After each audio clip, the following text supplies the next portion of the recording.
Today we are reading from Gadhadā 165 on Jnān-shakti, kriyā-shakti, and ichchhā-shakti. Speaking of Sanskrit, Jnān means knowledge, Shakti means potency or power or energy. So this is the knowledge power. Kriyā-shakti means the movement or action power, and ichchhā-shakti, I believe, means the wanting power. Maybe I could be wrong. We'll find out. On Bhagwan Vadhi the 14th, Samvat 1876, or the 13th of March 1820, Sriji Maharaj was sitting on a cushion with a cylindrical pillow placed on the veranda outside his bedroom in Dada Khachar Darbar in Gadhadā. He was dressed entirely in white clothes. At that time, an assembly of Paramahansas as well as devotees from various places had gathered before him. Paramahansas are great sages, or great monks. While scriptural reading was underway, Sriji Maharaj called the senior Paramahansas near him. Then, when the reading of the scriptural passage was completed, Sriji Maharaj said, "Now, all of the senior sadhus seated here will answer each other's questions, since doing so reveals one's level of intelligence." Thereupon, Svayam Swami asked Paramanand Swami, "How is Akash created and destroyed?" Akash means space. It is the element from which all other elements arise. And even scientifically, you could think that it is from space that everything in the universe arises. But how is space itself created and destroyed in this philosophy?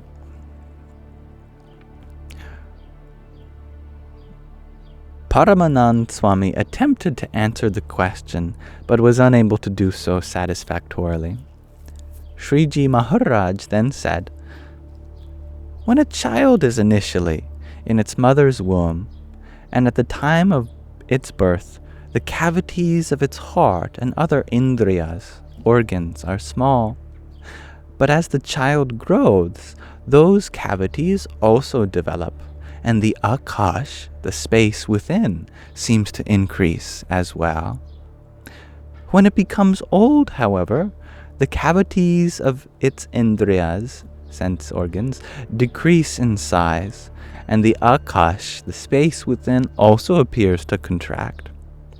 Similarly, when Virat's body is produced, this is referring to the universe almost like a really big person called Virat. Akash appears to be created in the cavity of his heart and other internal organs. Moreover, when Virat's body is destroyed, the Akash within appears to be destroyed as well. This is how Akash is created and destroyed. And this actually reminds me of a concept I heard in Judaism, which is tzimtzum, which is a clearing out of space or an expansion of space to make room for all the stuff inside. However, just as Prakriti Purush are eternal, this is nature and personage, the Akash, the space that is the supporter of all, is also eternal and is not subject to creation or destruction. It only seems to be created or destroyed. Furthermore, Akash is also created and destroyed through samadhi. Now we're shifting interpretations. This is through meditation. Even space itself appears to be created and destroyed. Samadhi means absorption, or a kind of non-dual consciousness where the subject and object merge, or at the very least the subject drops and there is only the object. Thereafter, Paramanand Swami asked Swayam Prakashanand Swami, how does the Sushumna Nadi reside within the body and outside the body? The nadis refer to pathways of energy. And I think a practical way of interpreting this is like our nervous system. It's a pathway of energy. This is a kind of spiritual layer to the body where the very flow of our consciousness seems to move in various directions. Like when you get chills up your spine, that's a kind of a flow of awareness of prana along a nadi. So here the question is, how does the Sushumna Nadi, a particular type, a very major one, reside within and outside the body? You know, when the Paramahansas gather, this is a technical passage. Swayam Prakashanand Swami attempted to answer the question but could not do so satisfactorily. So, Sriji Maharaj replied, whatever is present in this Brahmand, which literally means a cosmic egg, and depending on your interpretation, could refer to the solar system, or a galaxy, or the whole universe, but I'm just going to use the word universe. Whatever is present in this universe is also present within this body. The only difference is that in the body, the scale is small, whereas in the universe, the Brahman, it is large. In fact, the arrangement of the universe is the same as that of the body. For example, just as there are rivers in the universe, similarly, there are blood vessels in the body. Just as there are oceans in the universe, similarly, water is present in the abdomen of the body. And just as the sun and the moon are present in the universe, similarly, the Ida Nadi and Pingala Nadi house the sun and moon in the body. These are the two spiraling nadis that go up the Sushumna Nadi, which is centered in the spine. In the same way, just as other objects are present in the Brahman, the universe, they are also present in the body. Also, the nadis, these rivers of the indriyas, the senses in this body, are one with those of the Brahman, the universe. When one acquires control over the tongue, one attains Varun Dev, kind of deity. When one acquires control over speech, one attains Agni Dev, the deity of fire. Varun Dev, I'm not exactly sure which element that refers to. I assume it's one of the elements. When one acquires control over the skin, one attains Vayu Dev, the deity of air. When one acquires control over the organs of procreation, one attains Prajapati, the lord of the world, of earth. And when one acquires control over the hands, one attains Indra. Well, Indra is also described as the lord of the world, so I guess there is a distinction here between Prajapati and Indra. Anyway, various different deities associated with the universe, we also attain through control of our own dominion, called the body. In the same way, when one controls Brahmarandra, the end portion of the Sushumna Nadi located in the heart, one reaches the fiery Deva, deity, by the name of Vaishvanar, which resides in the Shishumar Chakra. It is then that one sees the uninterrupted path of light from the Brahmarandra to Prakriti Purush. That path of light is known as Sushumna. This is how the Sushumna Nadi resides in the body and in the Brahmanand, the universe. Paramanand Swami then asked Swayam Prakashanand Swami another question. Which state dissolves first, the waking state the dream state, or the deep sleep state. These are the three states of being that we all exist in: waking, dream, and deep sleep. As Swayam Prakashanand Swami was unable to answer that question, Sriji Maharaj replied, "When one focuses on the form of the divine with love and in the waking state dissolves first, then the dream state, and finally the deep sleep state. And when these states are dissolved, it ends in Turiya, the fourth state, so to speak. When the mind thinks of and focuses on the form of the divine in the dream state dissolves first, then the waking, and finally the deep sleep state.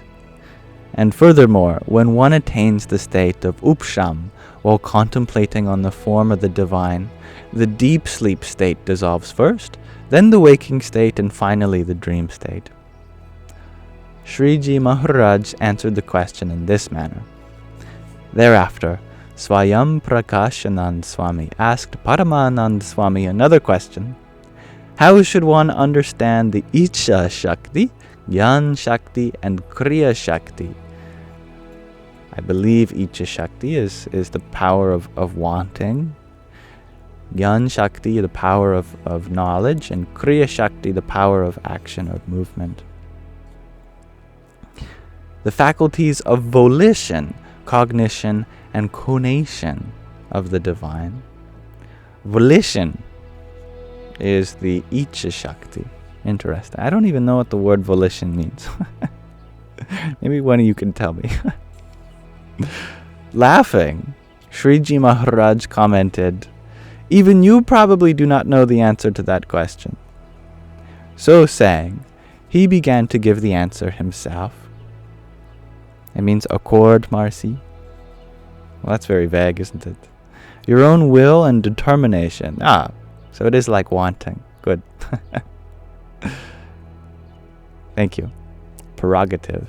Thank you, Marcy. Sriji Maharaj said, when sattva gun, the quality of purity or light, is predominant, the fruits of any karmas, actions, performed by a jiva, an individual, are experienced in the waking state. When rajogun is predominant, the quality of passion, of energy, the fruits of any karmas, actions, performed are experienced in the dream state. And when tamogun, the quality of darkness or inertia, ignorance, is predominant, the fruits of any karmas, actions, performed are experienced in the deep sleep state. Now, obviously, we want our fruits of our actions to come in the waking, I believe, predominantly. So, sattva gun is what we should strive for, the quality of goodness. Therefore, we don't just see the fruits unfold in our dreams or in our sleep. Moreover, when a jiva, an individual, enters the state of deep sleep, it becomes inert like a slab of stone and retains no type of consciousness, such as I am a pundit or I am a fool. I have done this task, or I want to do this task, this is my gender, or this is my varna, or this is my ashram, this is my name, or my appearance is like this. Am I a deva, or am I a human? Am I a child, or am I old? Am I a righteous person, or am I a sinner? None of these kinds of consciousnesses remain in deep sleep. No such consciousness is retained. When a jiva enters such a state, the divine awakens it from unconsciousness through his Jnān-shakti, the power of knowledge, or as Sriji Maharaj described, of cognition, the faculty of cognition. Furthermore, whatever action a jiva, an individual, engages in, it does so with the support of what is known as God's kriyā-shakti, power of the faculty of conation. I don't know what conation is either. Oh, my lovely virtual dictionaries. You can tell me too. I know that kriyā as a word means action or movement, so something to do with that. Finally, whatever object a jiva desires, it acquires with the help of what is known as God's ichchhā-shakti, the faculty of volition. Moreover, the three states of waking, dream, and deep sleep experienced by a jiva are not due to the consequences of its own karmas, actions alone.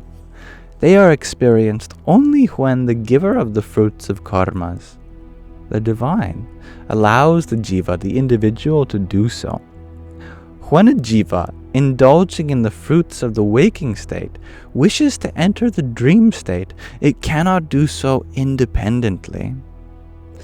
This is because the divine, the giver of the fruits of karmas, restrains its vritti, its thought force. No, not clination. Conation. C-O-N-A-T-I-O-N.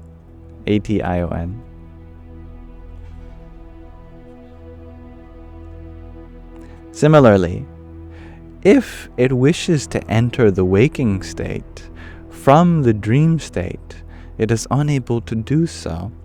Nor can it enter the deep sleep state or emerge from it to enter into the dream or waking state. It is only when the divine, who grants the fruits of karmas, allows it to indulge in the fruits of the karmas of that particular state, that it is able to indulge in them.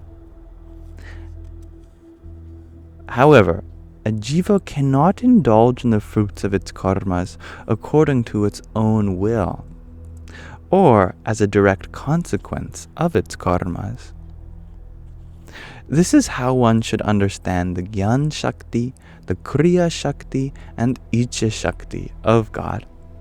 Sriji Maharaj answered the question in this manner out of compassion. Alright, so that concludes Vachanāmrut Gadhadā 165. So thank you for listening. G to Infinity, you share that conation means a union of similar parts. Thank you. Not exactly sure how that relates to the kriyā-shakti, but nonetheless, I'm happy to read this with you anyway. There are many other technical parts of this passage that I loved. I'm delighted when the Paramahansas get together. It's always great questions and answers. So thank you for listening.